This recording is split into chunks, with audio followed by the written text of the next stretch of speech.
a problem.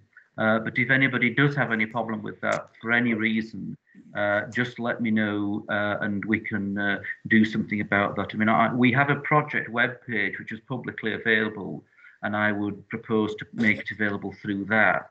But if that's a problem for anybody, then, as I say, let me know. So my name is Tim Pogson, and I work for Scotland's Housing Network. And for the next hour and a little bit, we're going to be talking about a project that the Northern Islands Hub ran over the course of last year, and I managed on their behalf. And there are full project write-ups and other webinars about the actual project itself online. So I'm not going to go through all the details of the actual project. You can get that elsewhere. What we're focusing on this afternoon is the learning that's come out of that project based on the experiences that staff had delivering it, and also discussions and workshops that we've held subsequently. So that'll be the focus, but there's lots of other resources to look at as well. So as I mentioned at the beginning, just for people who are still joining us, if you could sign in on the chat function, just sign your name and your organisation, and that's a record of who's actually online for this discussion, just like you would do at a regular event. And I'm sure everybody is very familiar with all of this now, but if you could make sure that your mic is muted throughout, unless you're speaking. Obviously, we'll have plenty of opportunity for people to ask questions or to make a comment. If you would like to do that, if you would either raise your hand, use the little function on here to raise your hand, or write a comment in the chat field, and either I can come to you and you can put your question, or we can just read out a question off the chat field, whichever you're comfortable with. But we've got an excellent range of organisations joining us this afternoon. This is a joint event of, it's whoever that is, good. That's coming through on your speaker. If you could mute your mic, and then we won't get the feedback from that, whoever that is.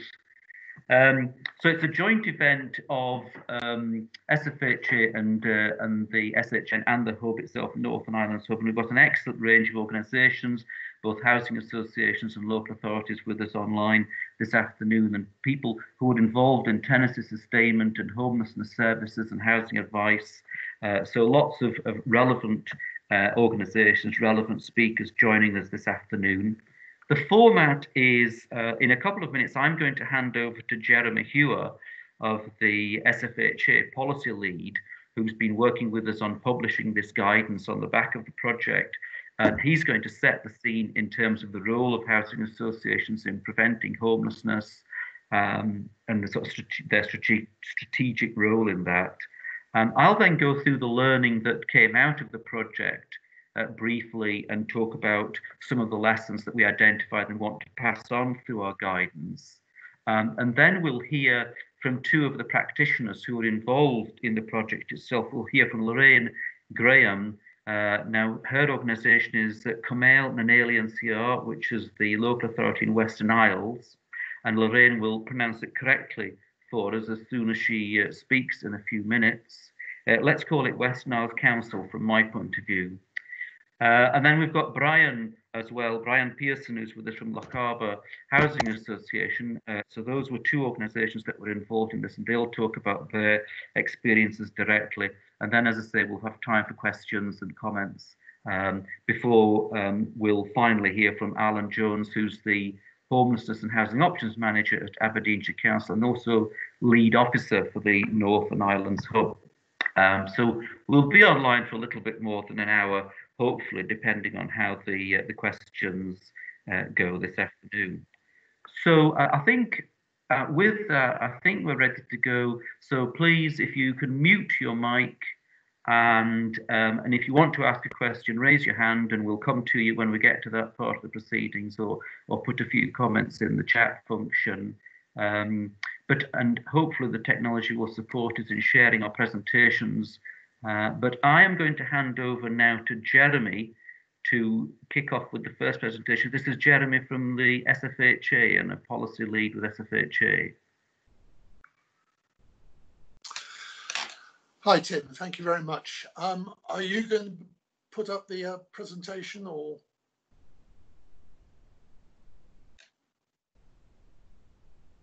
You're muted.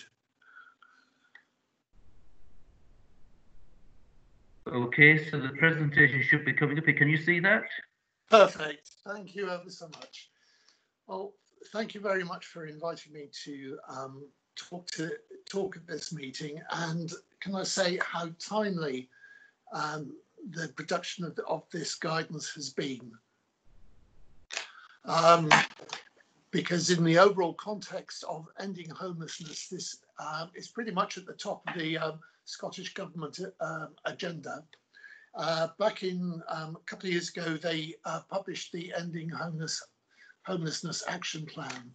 And in the light of the coronavirus pandemic, it's being revised. And there's a tie-in with the Social Housing Resilience Group, which is chaired by SFHA, which involves representatives from CIH, Glasgow and West of Scotland Forum, Public Health Scotland, and the Scottish Government, which is looking at the response to coronavirus. And one of the big achievements, I think, has been taking folk, rough sleepers in particular, off the streets and providing them with accommodation. And now, through the Homelessness and Rough Sleeping Action Group, HARSAG recommendations, there's an ambition to prevent any return to rough sleeping. The recommendations of HARSAG are being taken up by the Homelessness Prevention and Strategy Group, which is chaired by the Minister Kevin Stewart, and the guidance and the whole issue of homelessness and the development of Housing First initiatives and the development of rapid rehousing transition plans is all coming into the mix. And certainly one element of ending homelessness is to prevent homelessness in the first place, which is very much the context, I think, of this guidance. And I think the challenge for housing associations in the coming years is that there will be tenants who will need fairly intensive support. And I think some of the lessons learned from this project will stand well in that development of intensive support. And I think it is also financially prudent for associations to look at this, because the actual cost of evictions, I was looking on the internet for some, if anyone actually had a figure for the cost of evictions, and I had from the, I found a study in Wales where it said the actual cost to social landlords was about 8,600 for each eviction. There was another study in England that said the cost of evictions was about £10,000 per eviction for an association. And the Welsh study also had a look at the wider cost to the Welsh economy, which is estimated to be £26,000 or more. So in terms of actually developing, it's obviously, if you like, good sound financial sense to try and avert evictions, apart from, you know, even before you take into account the human element and the disruption to households and family life should it come to evictions. In terms of the COVID-19 response, there's been a big response from associations, and as you see, those are the figures that come from the Scottish Housing Regulator dashboard that they've been doing over the past 3 months since the beginning of the crisis. And there's been a mixture of lettings, both to direct homeless in terms of secure Scottish tenancies or short Scottish secure tenancies. But there's also been quite a lot of leasing to local authorities for homeless use for temporary accommodation. And one of the ambitions of HARSAG has been to see over the coming years, at least until the rollout of the First Minister's Recovery Plan, lettings to homeless of between 80 and 90% of of vacant properties. And this is going to have challenges, obviously, for housing associations. And I think the investment that any that you're doing in terms of the Section 11 activity will obviously be of benefit. So, as I was saying, preventing homelessness is just as vital as an element to ending homelessness. And the anticipation of averting homelessness occurring in the first place is a key to the strategy. Not only have we got the example of Section 11, but there is examples are, for example, children leaving care, prisoners being released through arrangements like SHAW, and military personnel returning to civilian life. You know that if accommodation is not found for these groups, there is a very likelihood that they will be referred to local authorities for homelessness. So they're all different areas, but I think they all share a common need for collaboration and coordination between a number of agencies. And I think the work that the study and the project that was carried out by the Northern Hub is an excellent example of how we can come together to prevent homelessness. That's me. Thanks, Tim. Okay. Thank you very much, Jeremy. That was a good opener. So we're going to move on to, I'm going to present the lessons from the project. And as I mentioned earlier, I'm not going to go through all the experiences of the project in detail, but you can access that elsewhere on the website. There's a full project write-up on there and a webinar that I did some time ago about the actual project experience. So I'm just going to mainly run through the lessons that came out of the project quite briefly now. Hopefully you can see the presentation on your screen. So we were looking around Section 11 practices and looking at how we could maximise the value of those in terms of preventing homelessness. You know, what was the furthest that we could take those in terms of ensuring that people didn't have to lose their homes. That was the whole purpose of the project. It ran for most of last year. We started in February and it ran right through until December. These were the organisations that participated in the project. Now, we were working with 4 local authorities, so that was in Shetland, in West Niles, Highland Council and Aberdeen City Council, and 7 RSL Housing Association partners alongside those local authorities. And what we were focusing on was around the timing of the Section 11 notice, so at what point in the repossession proceedings it should be served, about the information that should be shared between the housing association and the local authority, about what the 2 organisations could do collectively together in order to prevent homelessness potentially. And the final part, sort of a lesser part, I guess, in terms of the project was, you know, we appreciate that evictions will happen with the best will in the world in some occasions. So how could we ensure that that evicted household had a smoother progression onto their next positive housing outcome with the support of the local authority? So those were the 4 areas we were looking at. Now, of those 4 local authorities that I mentioned just then, they were able to engage in the project to greater and lesser degrees. And this is a really important aspect of what we're going to be talking about today. So Shetland Islands Council and West Niles Council were able to commit fully to the project.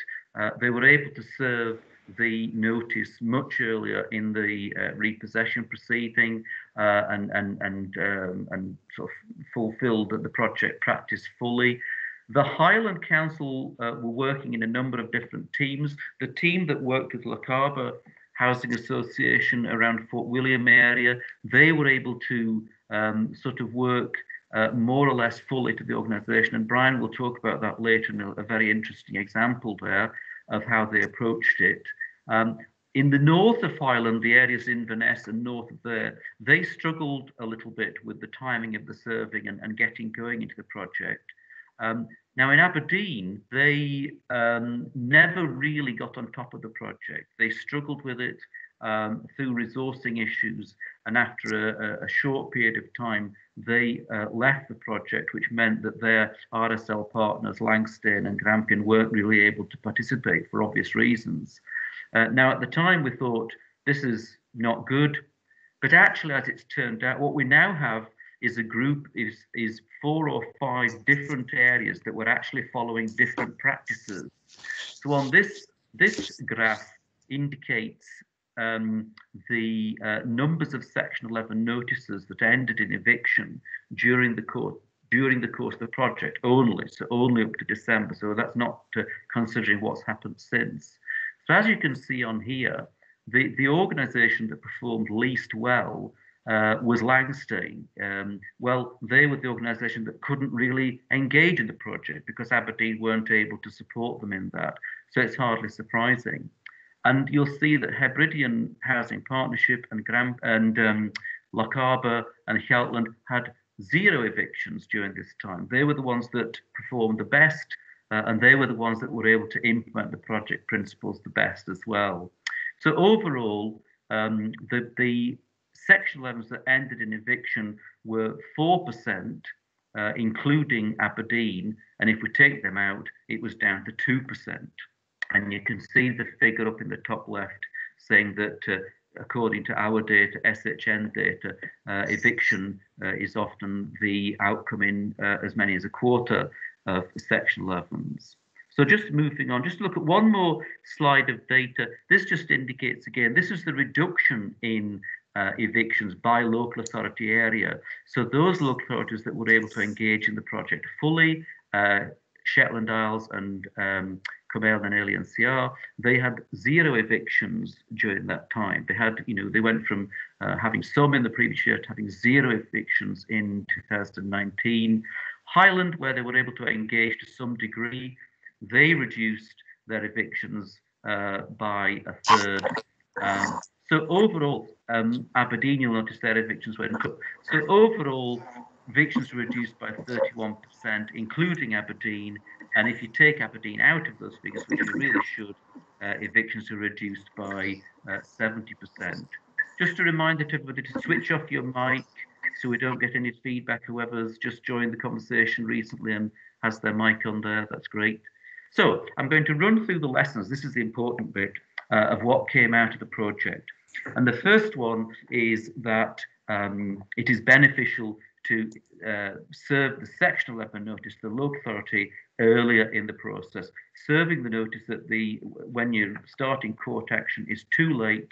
It's too late by then for the local authority to be able to do much in terms of helping that household rebudget or whatever they need to do. So we talked about serving notice at the time when serving the Section 11 notice at the same time that the notice is served to the tenant, much earlier in the legal process. Some were able to do that, some weren't. But we also subsequently talked about, wouldn't it be good to serve the notice at a point related to the size of the area and the ability of the tenant to pay? So it might be that somebody, is on a very low income and really in a relatively small area would be a problem for them. And so that's when the local authority wants to be getting involved and trying to help them to sustain that tenancy. Partly this comes down to resourcing.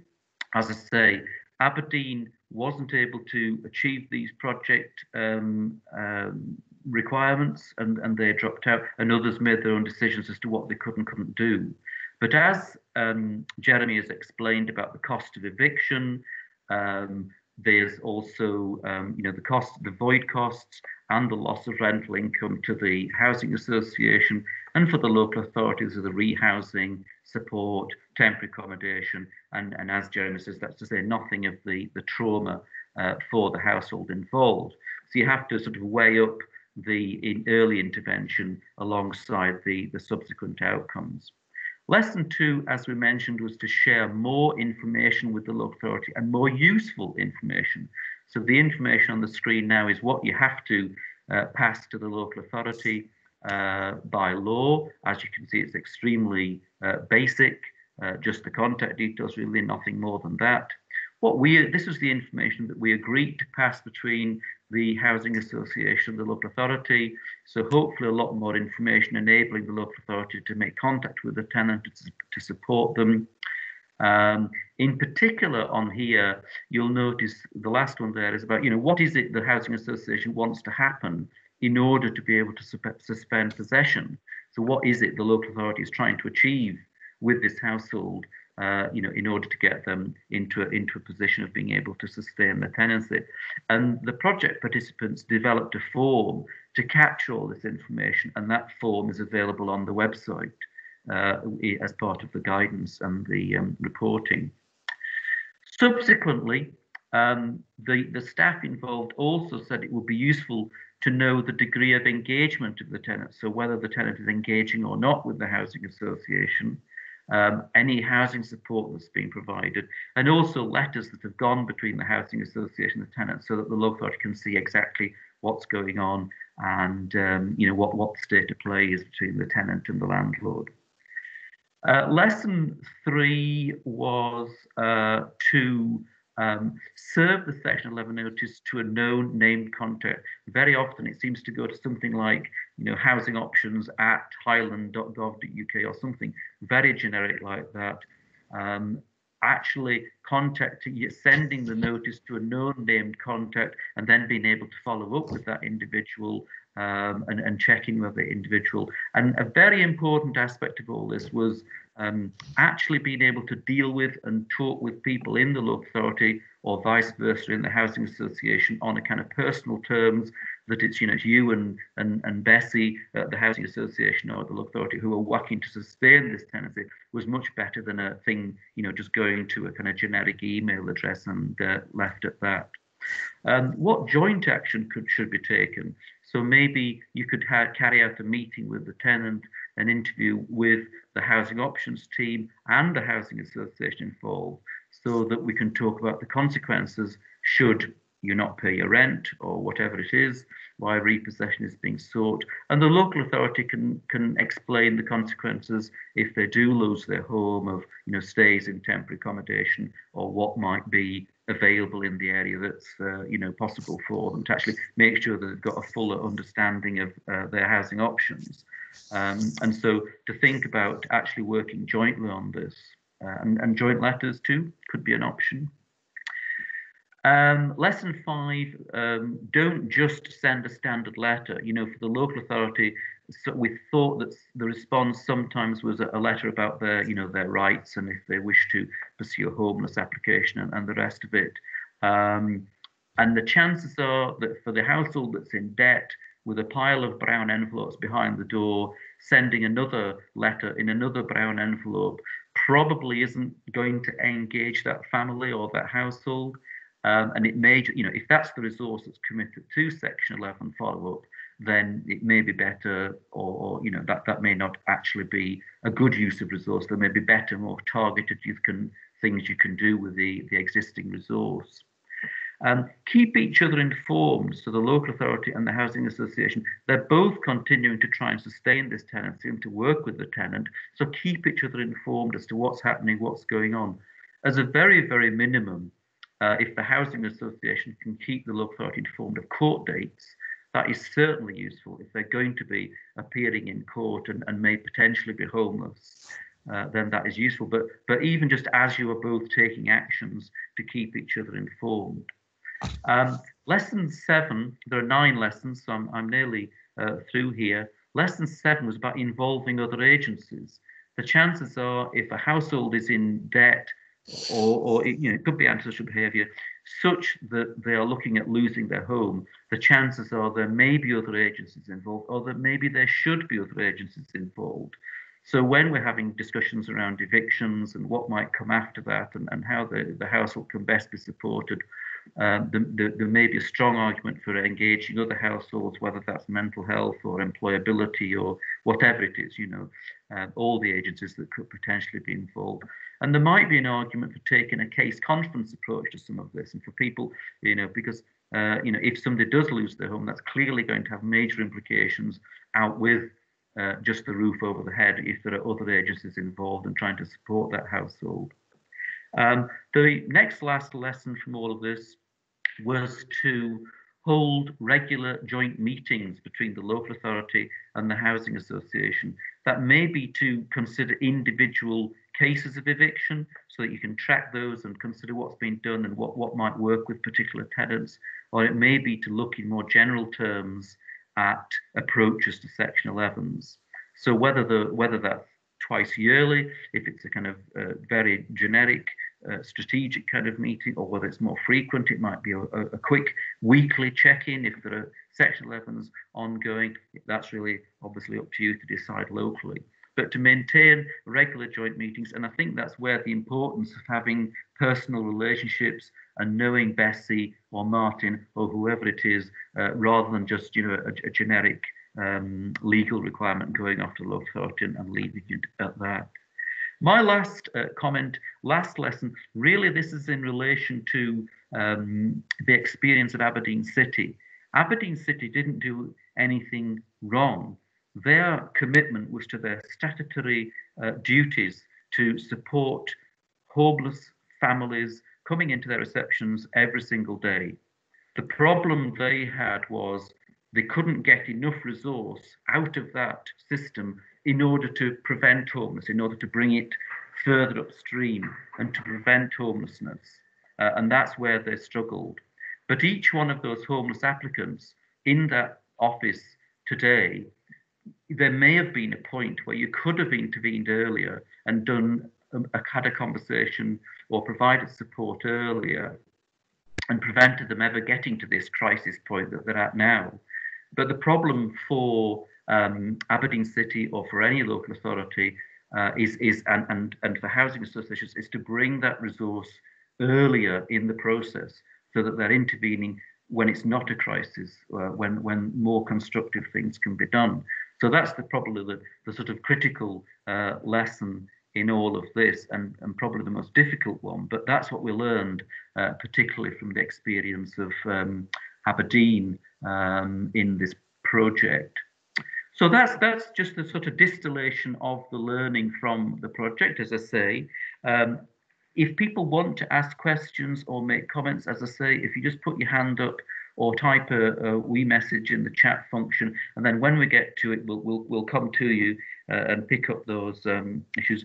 But what we're going to hear from a couple of the practitioners who were involved directly in the project, and they can talk about the approaches that they took in all of this and what their experience was locally on the ground. And I'm going to ask Lorraine from Western Isles Council, and please, first of all, pronounce the name of your organisation correctly and get me out of trouble here. But Lorraine, are you ready to come online and give us a bit of your experience? Yes, I'm ready. Can you hear me okay? Yes, lovely. Thanks, Lorraine.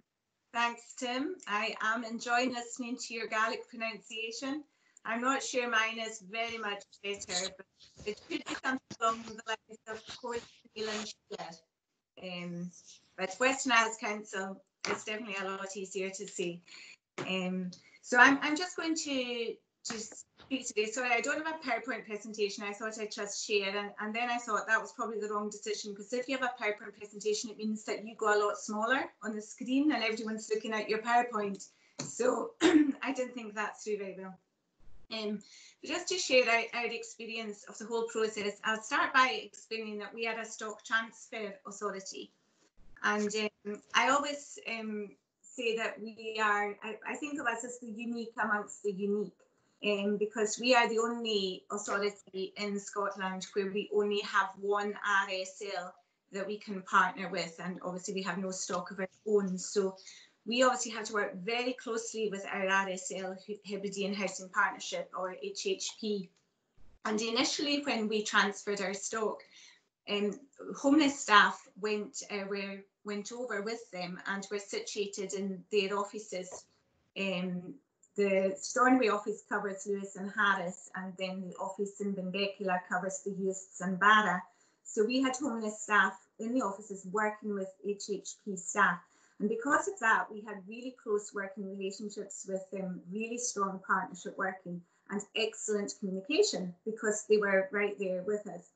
But 5 years ago, the decision was taken to save some money to pull us back to HQ.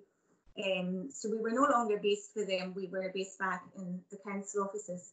And because of that, communication hasn't been as effective, and in particular, the RSL have appointed 3 new housing officers during that time who didn't have those close relations with homelessness staff, and therefore communication wasn't as good. So that's just to give a wee bit of a background, because I think communication is central to the whole of this process. So how things used to work with Section 11s was basically we didn't do very much at all.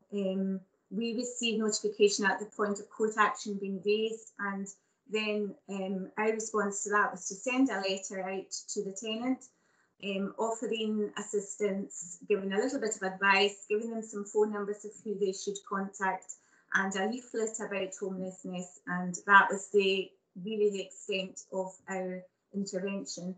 And we had very few responses as a result of that. In 1819, we had 18 Section 11s from the RSL, and only one of the tenants had responded. They sent an email, and there wasn't much follow-up beyond that. So I was very keen to become involved in the process because it wasn't something that we were devoting much time to at all. So how things changed were that we were obviously notified much earlier in the process. So we were notified when HHP were notifying the tenant that they were seeking possession of the property. So that was much earlier on. And we were given more information, as Tim was saying, about the tenant's household, about the amount of arrears, about their level of contact with the housing officer. And what that led to was, what I asked was one member of staff in Stornoway and one in Uist to focus very much on Section 11 work for the time of the pilot study. And they then contacting the relevant housing officer and getting further information from them over the phone. And that was enabling a decision to be made, first of all, on whether any further intervention was required at that stage, because sometimes the tenant had already responded and set up a repayment plan with the housing officer. So as long as they adhered to that, there was no need for us to become any further involved. But a decision was taken, if necessary, that there would either be a joint visit to the tenant between HHP and ourselves, or that the homeless officer would attend on their own. And that was very much really led by the housing officer's knowledge of the tenant, because obviously tenants can start to hide from housing officers if they feel they're being pursued for rent and they don't want to deal with the situation. Whereas the homelessness officer could be seen as good cop, if you like, whereas the RSL were bad cop. So we could act as an intermediary between the tenant and the RSL in order to set up some repayment plan or resolve issues.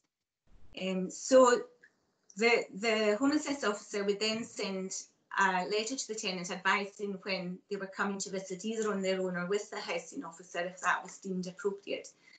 And if there was no response, we were then following that up with phone calls, with texts, with further attempts to visit.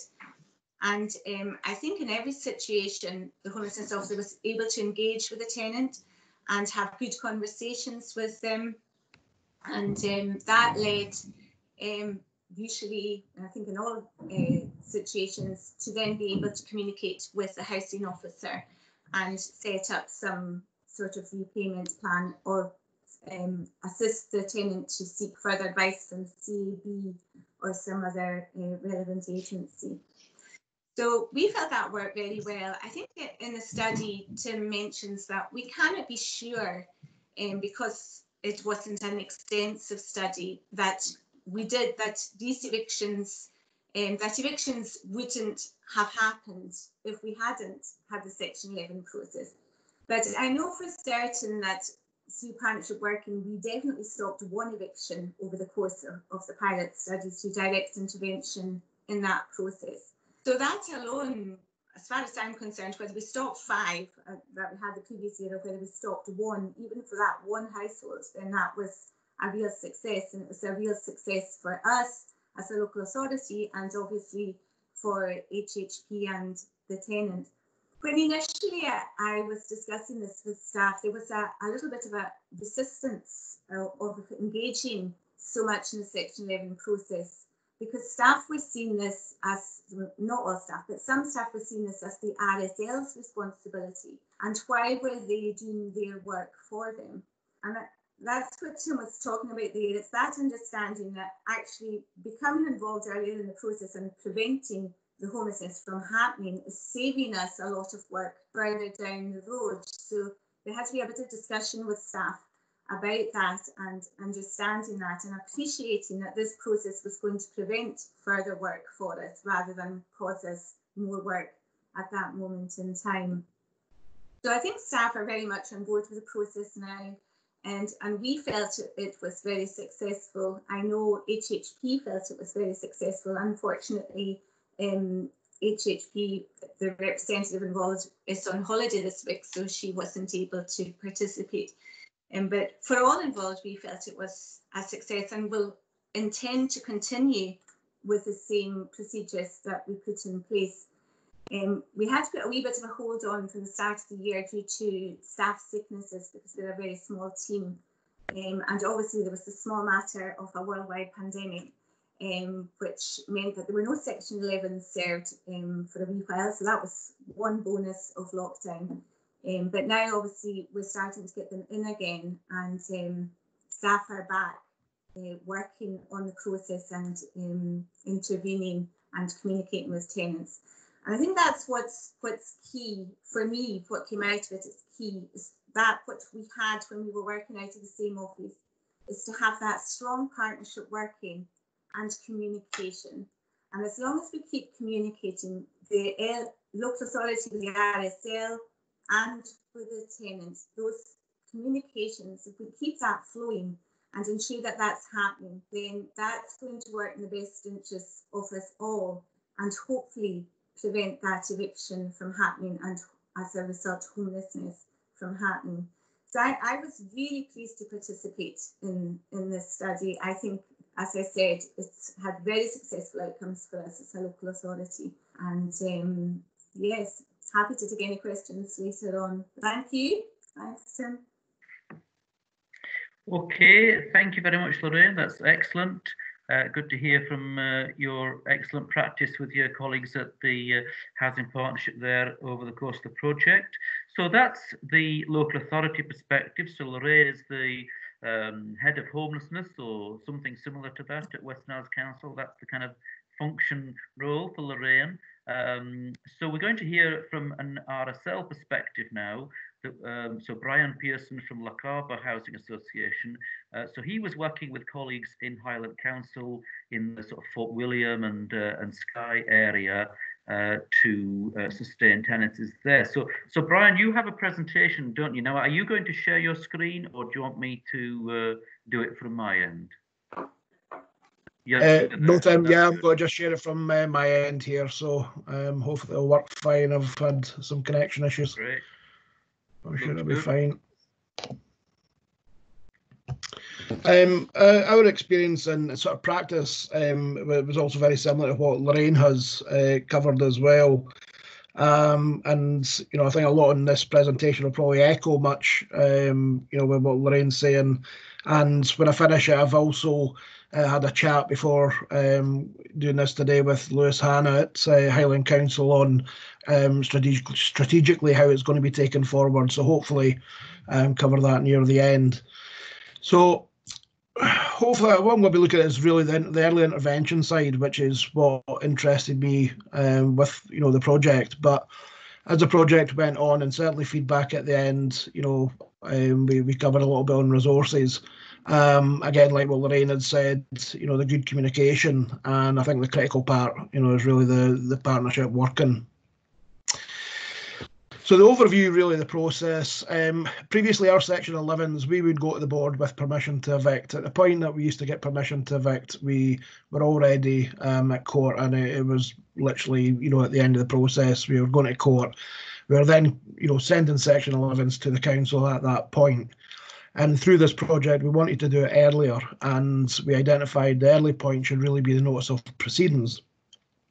Because it was once a notice of proceedings had been served, there was still a number of processes that we had, for example, a meeting between the housing officer and myself, and then a meeting between myself and the CEO before we got to the point that we did a permission to evict to then go to the board. So there's opportunities even after the notice point for prevention work and to address arrears.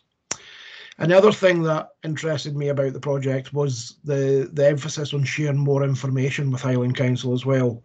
That it wasn't just a case of saying, this is a tenant who's facing eviction, there's the details if you want to contact them.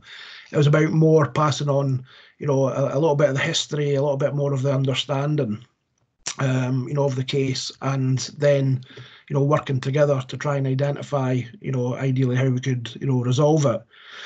And some of the problems I think that Lorraine picked up, about who's responsible was what, I think was clear as well in our experience. But at the same time, where we did have successes and, they were, as Tim highlighted, they worked well. But it's about how we then continue taking that forward in the future and embedding it into homeless prevention, and I'll cover that. So really the response, we had the communication with the housing officer and housing options, and that flowed backwards and forwards, and then there was the housing options contact with tenant, and that sort of prevention activity in discussion with ourselves. And sometimes it was the letter, sometimes it was a phone call, sometimes it was emails. We did have an agreement for joint visits, which we hadn't got the point of doing, but that's not to say that they won't happen moving ahead in the future.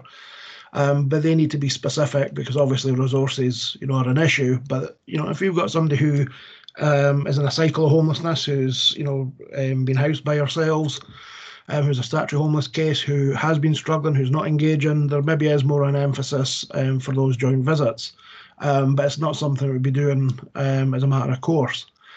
The communicating progress, allowed us from an SFHA perspective to also plan, for the homeless prevention, to understand whether, a case was going for permission to evict, or if we were actually making progress, with it.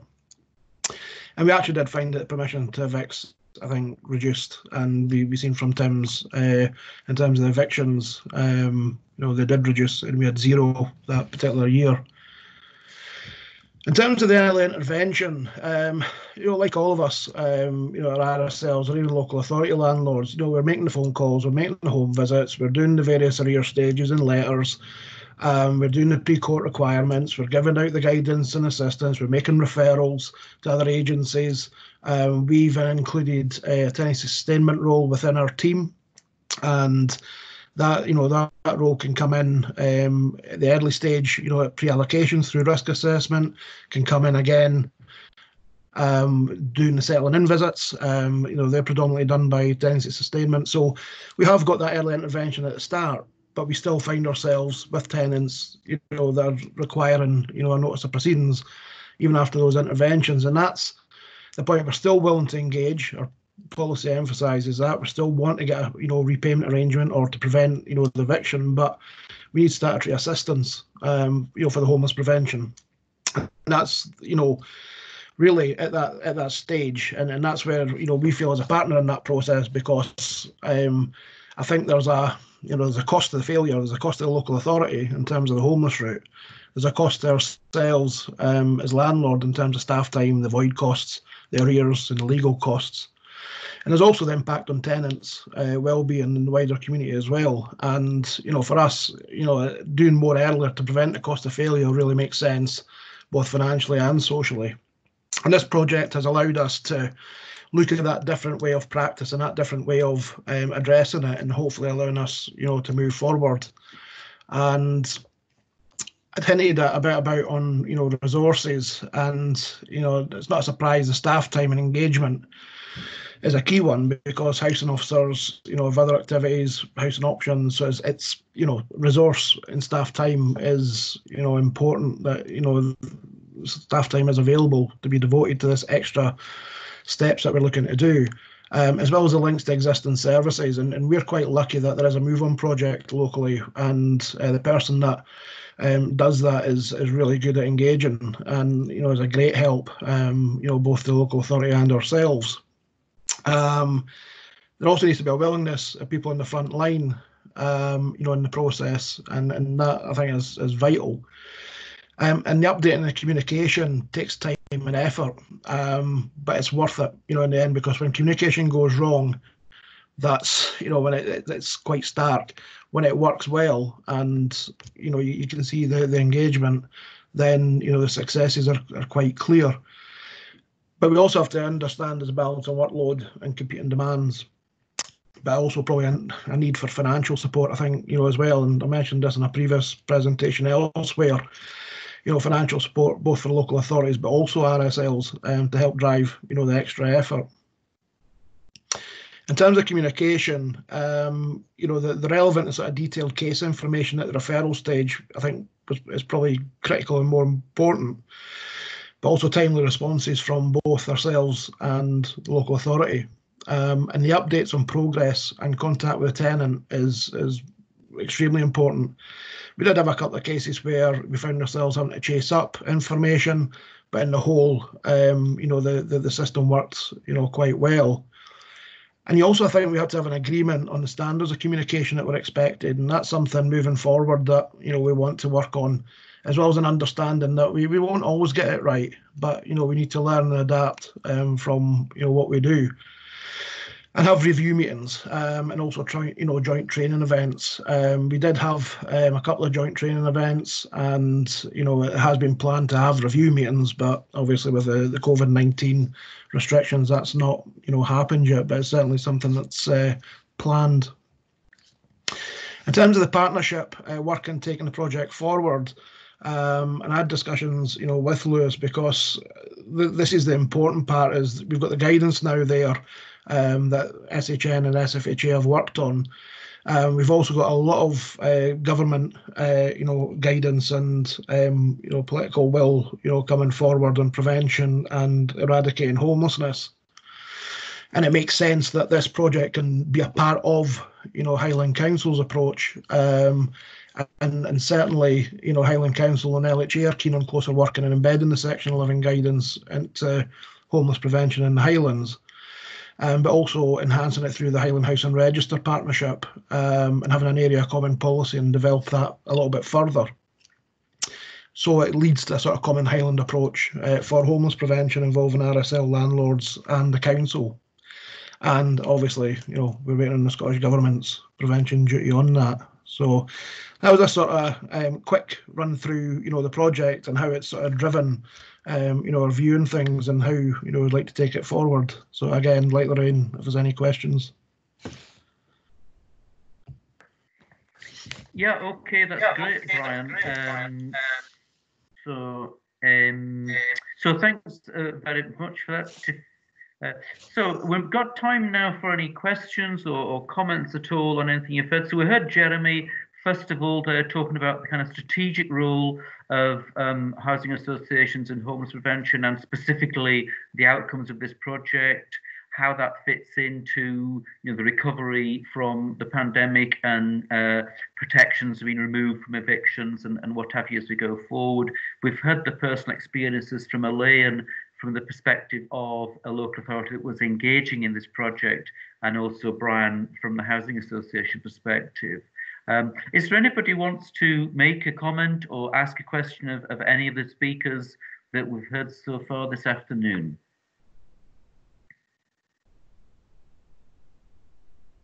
And if not, I'm going to ask the first question, and possibly the last, if nobody wishes to make any comment or question, that's fine.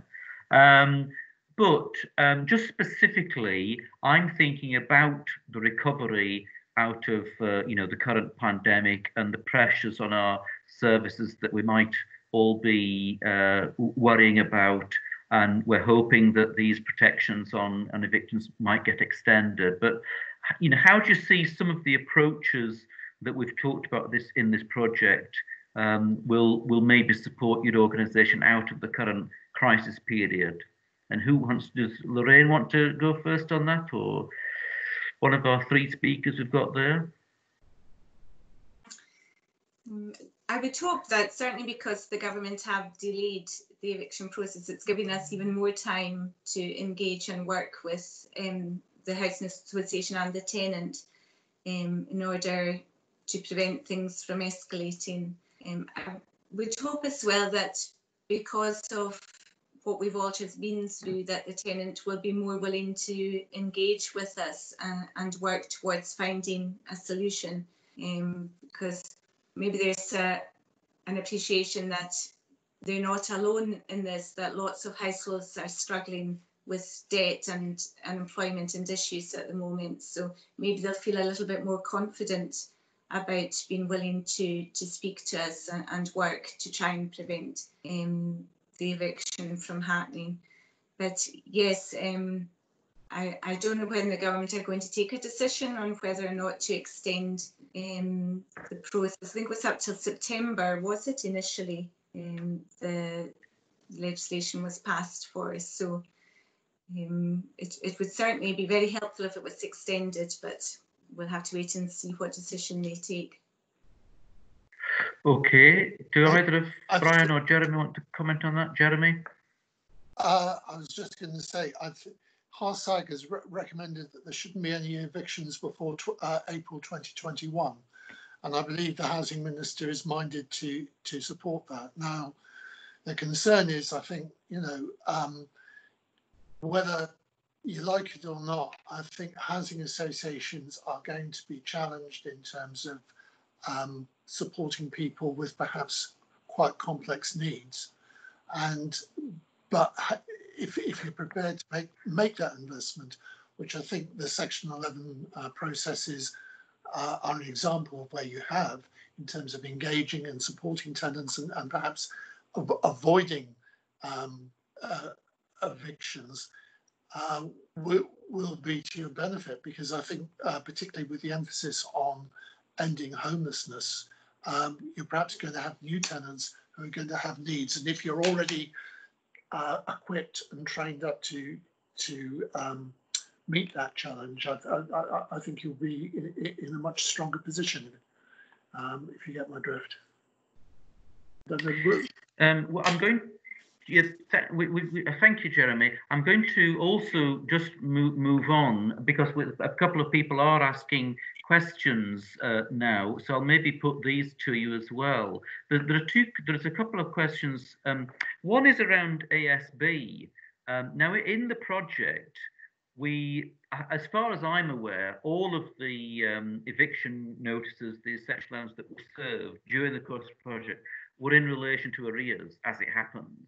But I don't see any reason why the same approach shouldn't apply with ASB, that if you're intervening earlier, you're working with the household, working with other agencies, communication, blah, blah, blah, every single thing we've talked about would apply exactly the same as ASB as it does with arrears. Brian, what do you think on that?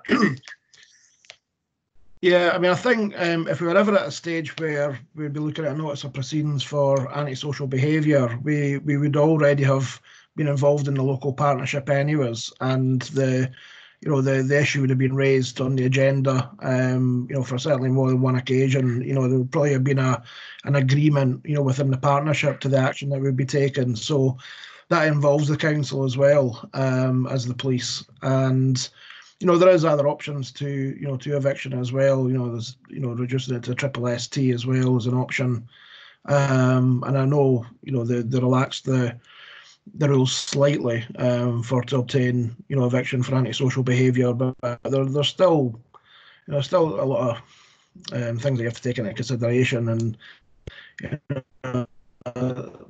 having that early intervention when you issue a notice of proceedings, I think would make sense. But as I say, we'd already be in a partnership approach anyways, so is maybe if should we be adapting that into that process? And someday I'll come to, Jeremy and Lorraine if you want to come in, but I've also thrown in there, I mean, we've already mentioned, I think it was Brian who raised this, anyway, certainly somebody's raised it, is, the impact of an eviction in a community. So actually, taking early action to make sure there isn't disturbance within a community. Lorraine, do you want to comment on, specifically applying this to ASB at all?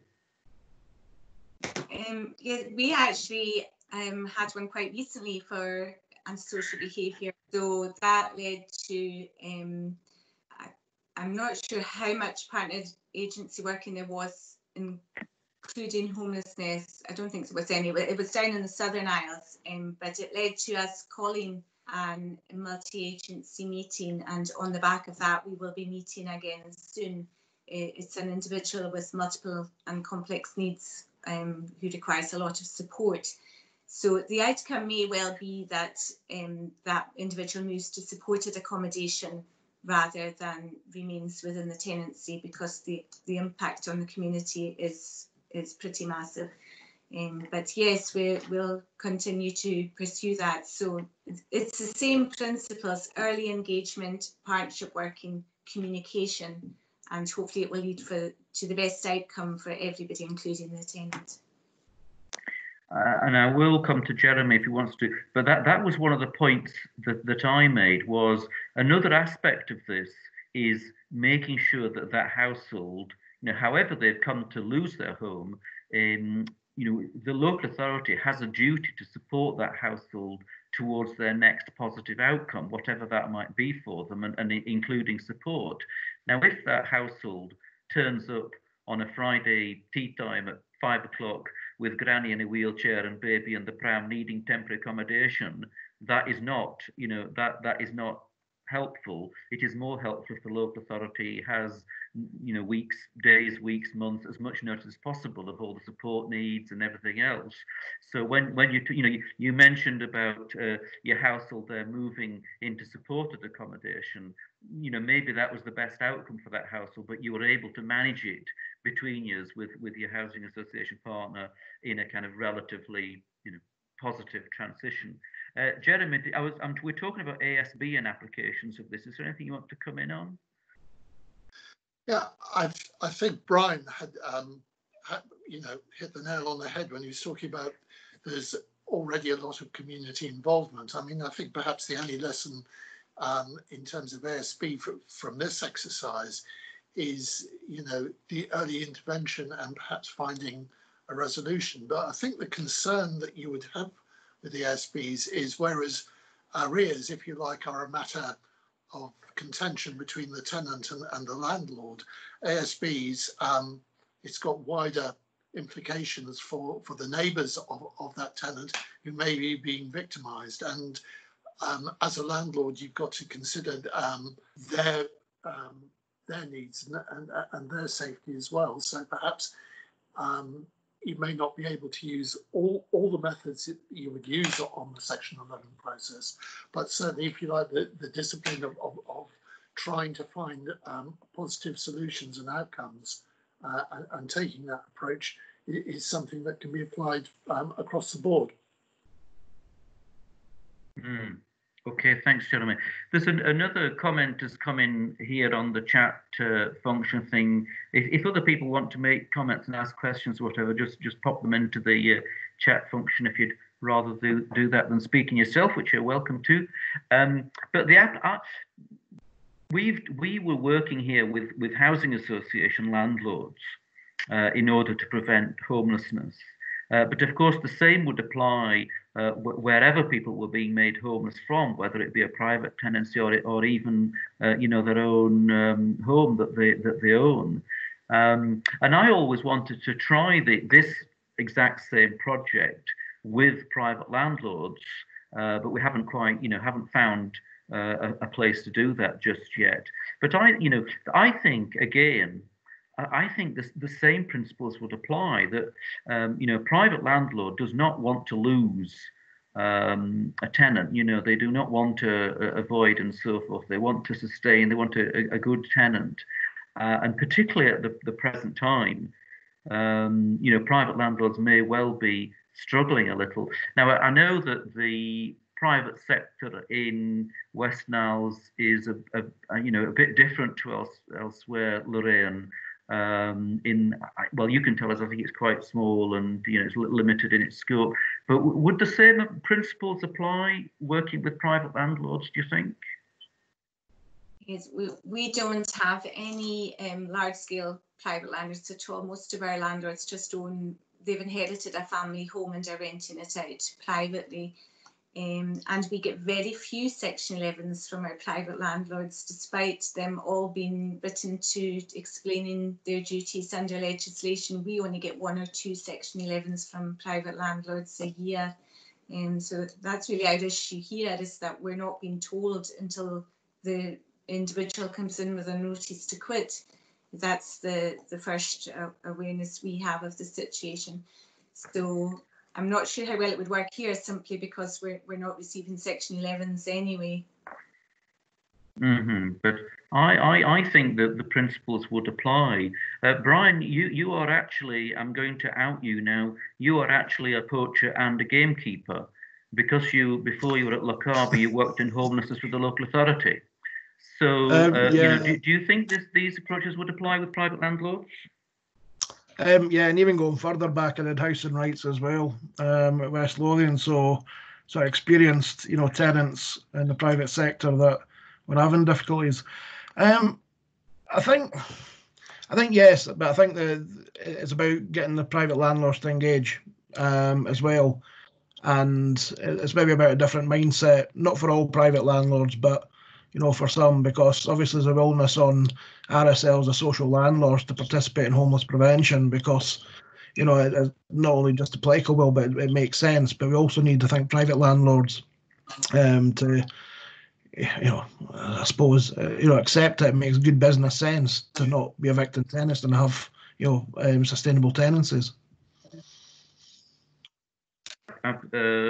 Yeah, sure, absolutely. So I've got a hand up from Allan Jones. Now, Allan is going to sort of close our seminar shortly. But Allan, did you want to come in on this specific topic? Tim, can I just make a quick point? Oh, Jeremy.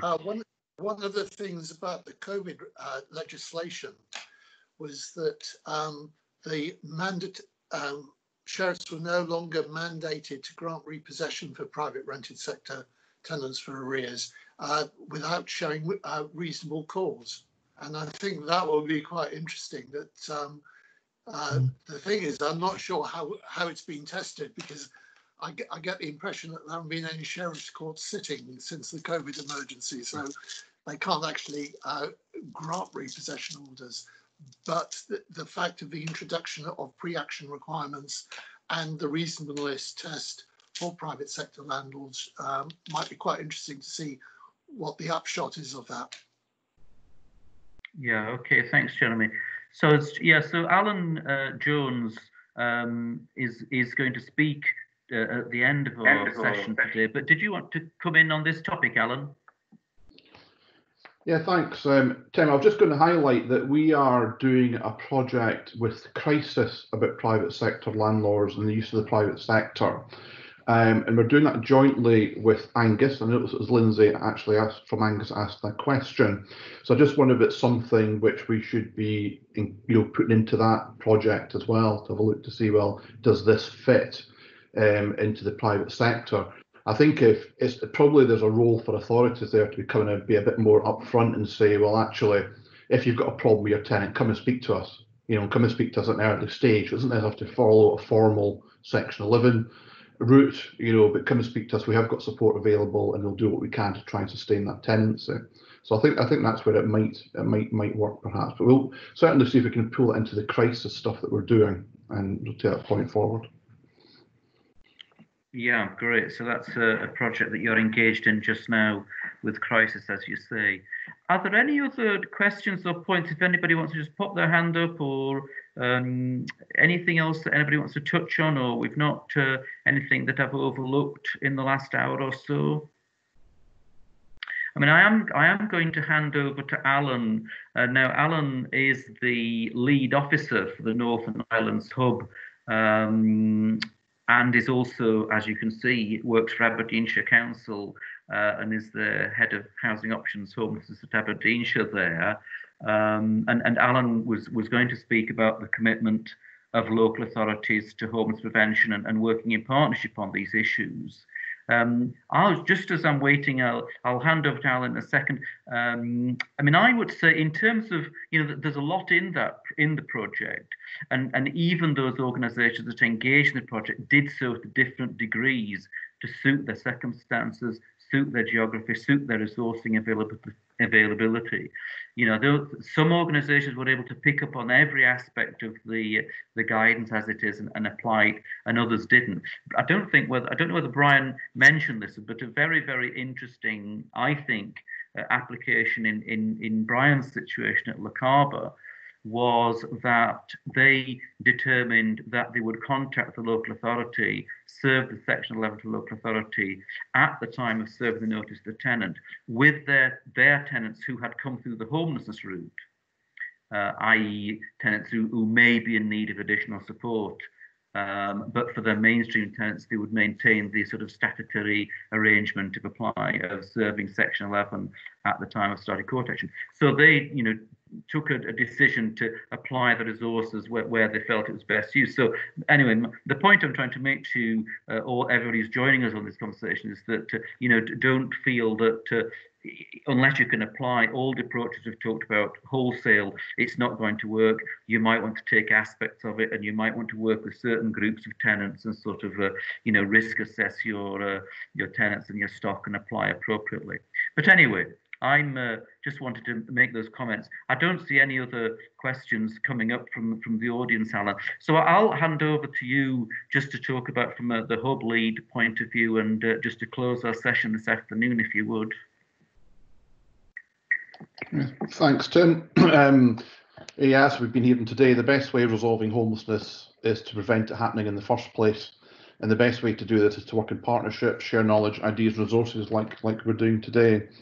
Evidence shows that where this will work best is where homeless prevention is proactive, focusing on early intervention, and has moved away from crisis and emergency responses. And again, it's something this project is an excellent example of. As intentionally tests of homelessness are softened, it's even more important for authorities and RSLs to share appropriate information at an early stage on a coordinated basis. This work will identify solutions to end potential revolving door of homelessness and the long-lasting negative effects of a failed tenancy.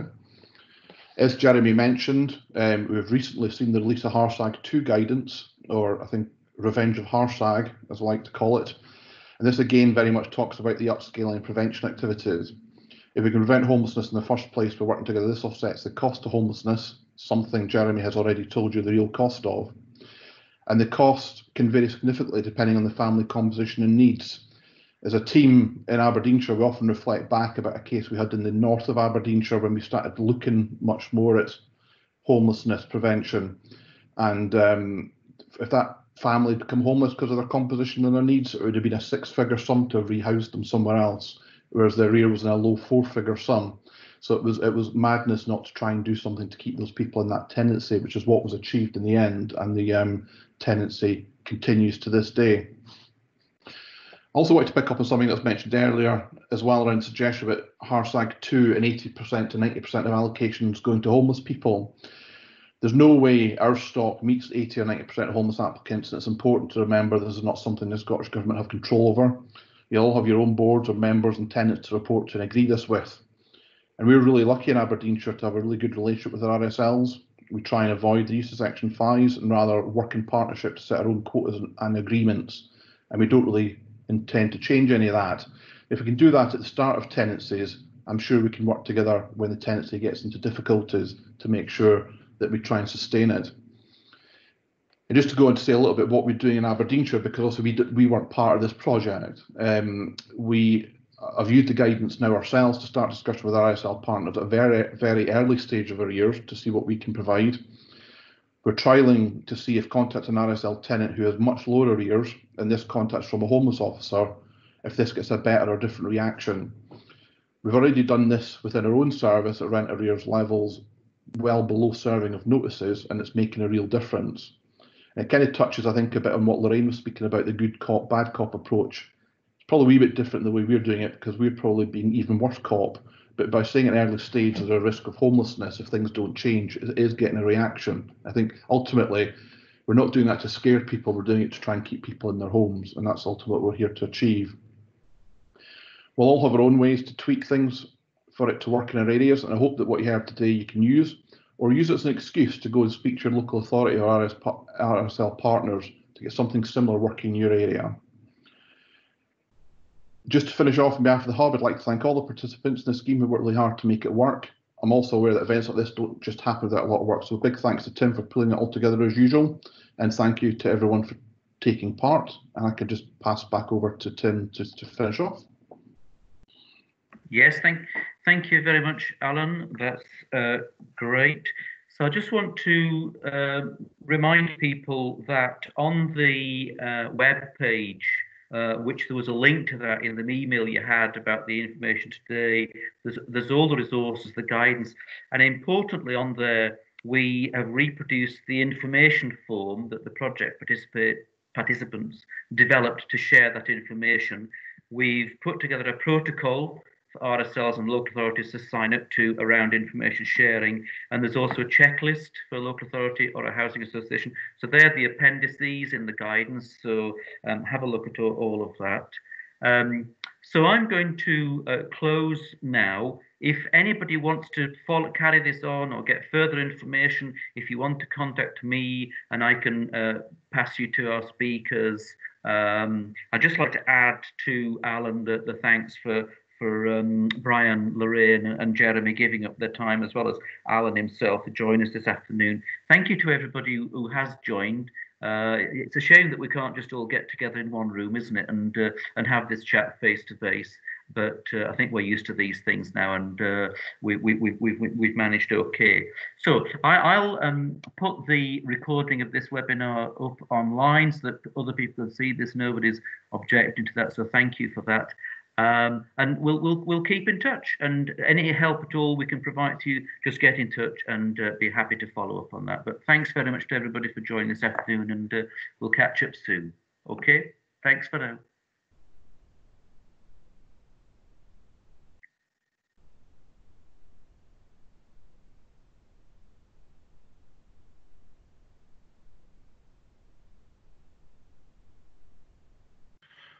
Just